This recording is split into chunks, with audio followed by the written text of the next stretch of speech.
agree that any Democrat politician, or let me be clear, any Republican politician that had knowledge of the fraud and was complicit should be prosecuted? I'm not sure what they're being prosecuted for, but also in my testimony, I described also outside of Minnesota the manifold ways that this administration is enabling fraud. Look, I understand. The reason, hold on. The standard is that you want Sir, I'm going to ask you the topic. So I get you want to testify how much you hate Donald Trump. But I'm quite certain Donald Trump was not running a fraudulent daycare center or a fraudulent autism center. Welcome back to Freedom Forge, the channel where the flames of liberty burn bright, and we call things exactly like they are. If you care about rooting out corruption, defending our values, and holding both government and the press accountable, then hit that like button, subscribe, and turn on notifications so you never miss when we break the stories the mainstream media refuses to cover. Tonight, I want you to stay with me for something that should have everyone in America absolutely furious, no matter where you stand on the political spectrum. We're talking about one of the most explosive investigations of government corruption in recent memory. Rampant, out-of-control fraud involving millions, yes, even billions of taxpayer dollars right here in Minnesota. This was the subject of a Senate hearing, with testimony and evidence that should chill every honest, hard-working American to the bone.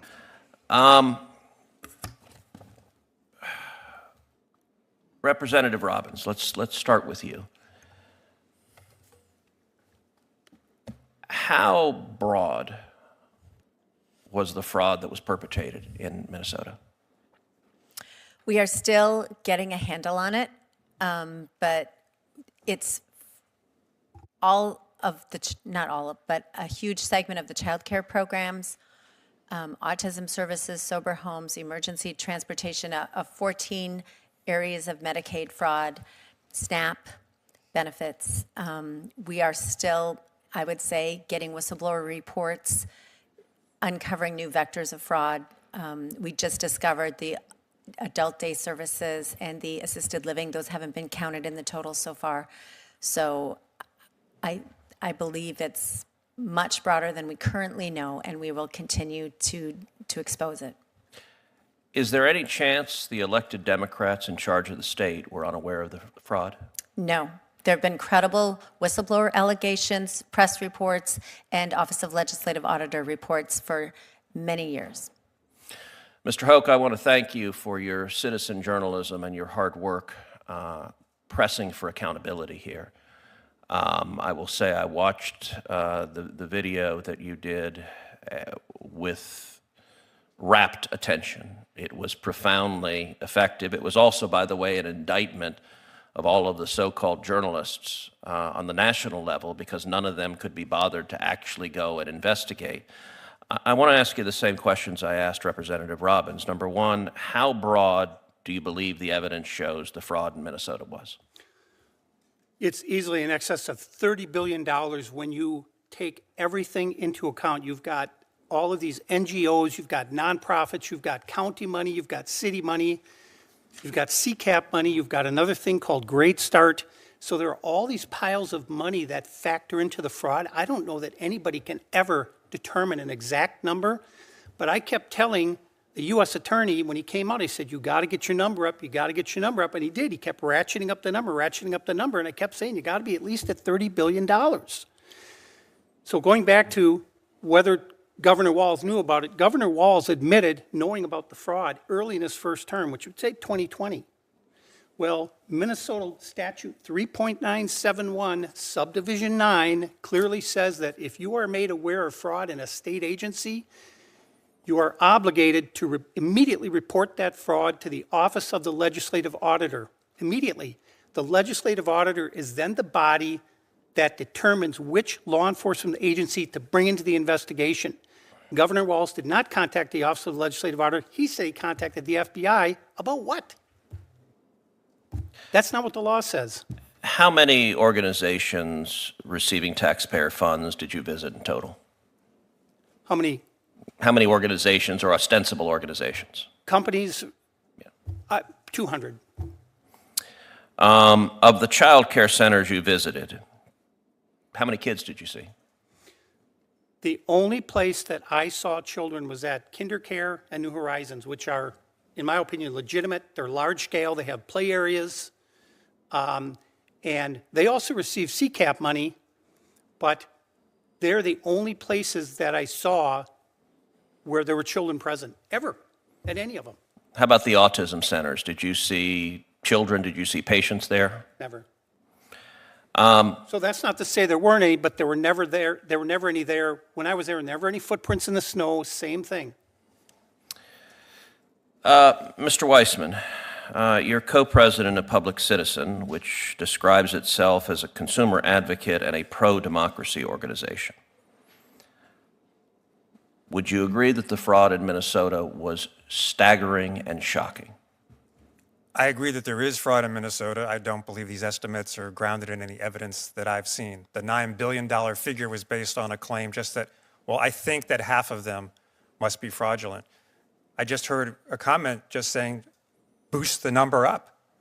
But to be clear, and with respect, you missed my testimony. No question there's fraud in Minnesota, and absolutely I share your righteous anger about whatever degree of fraud there was there. Do you agree that any Democrat politician, or let me be clear, any Republican politician that had knowledge of the fraud and was complicit should be prosecuted? I'm not sure what they're being prosecuted for, but also in my testimony, I described also outside of Minnesota the manifold ways that this administration is enabling fraud. Look, I understand. Oh, and the reason, hold on. The standard is that you want Sir, to prosecute I'm going to people. ask a question, and then you can answer it. Yes, sir. Your organization describes itself as a pro-democracy organization. I'm going to Correct. try to find out if you actually are pro-democracy or if you're simply pro-Democrat and are a partisan. We've seen the Democrats who want to change the topic. So I get you want to testify how much you hate Donald Trump. But I'm quite certain Donald Trump was not running a fraudulent daycare center or a fraudulent autism center in Minnesota. So all of the talking points about how you dislike Trump, set them aside. We will see the Democrats on this committee go down those talking points. Do you believe elected politicians in Minnesota who were aware of this fraud and were complicit in it should be prosecuted? Should there be accountability? There absolutely should be accountability. It is not normal to prosecute government officials for not prosecuting fraud. That is not a standard I'm aware of that you've advocated or that anyone else has advocated in the Senate. So do you think it's perfectly okay? I did not say If it's okay. let's say Governor Walz or Attorney General Ellison knew about the fraud, benefited from the fraud in terms of bundling votes, benefited from the frauds in terms of collecting campaign finance violations, and deliberately looked the other way. You think that's not criminal conduct? In that hypothetical, it is not okay. 100% not okay. But also, if you'll permit me, that hypothetical is in fact happening throughout. Okay, yes, I get it. You dislike Trump. I understand you dislike Trump, sir. Cruz. It is whether I have a standard of accountability. So let me, sir, please do not interrupt me. Please do not. I'm being clear. I am. Please do not interrupt me. Please do not interrupt me. Sir. You may answer questions after I ask them.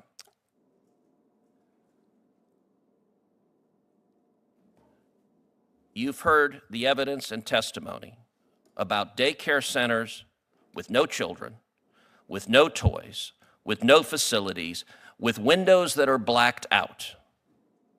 Do you believe it is possible that the officials sending millions of dollars to those fake daycare centers and fake autism centers didn't know what was going on? Well, what I heard was claims about that, and I too have watched the video. We're both parents. I'm glad that the child care centers don't open their door for someone who's knocking there. I don't view that as evidence that the child care centers are fake child care centers, although I'm sure there are some. My understanding is that state investigators have gone to do their duty at those exact same child centers and have found that most of them actually are operating correctly. Well, I will say it is disappointing that you had a chance leading a nonprofit that is supposedly pro-democracy to take a principled stand.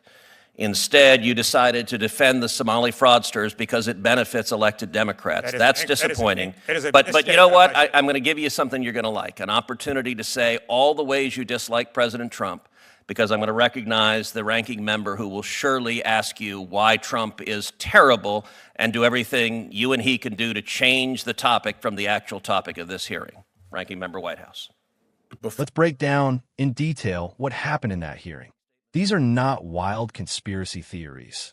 These are findings based on whistleblowers, press reports, and state investigator data, much of which has been ignored, minimized, or buried by politicians and the so-called mainstream media. The hearing opened with pointed questions. Just how massive was the fraud perpetrated in Minnesota? We heard from Representative Robbins, who admitted on the record that the state is only starting to understand the true scale of this corruption. The fraud isn't isolated. It hits programs across the board: childcare, autism services, sober homes, emergency transportation, Medicaid, SNAP benefits, over 14 critical programs. New vectors of fraud keep emerging. And according to Robbins, the state is still getting whistleblower reports and finding more criminal activity. Folks, this isn't a bookkeeping error. This is organized, systemic ripoff at a scale that should make any honest citizen see red. But here's where it gets even more sickening. The evidence suggests elected politicians, and let's be blunt, the Democrats in charge of Minnesota, knew about this fraud for years. There have been credible whistleblower allegations. There have been press reports. There have been legislative auditor reports. No one can pretend this was unknown or that the proper authorities weren't repeatedly notified. In state law, statute 3.971 is crystal clear.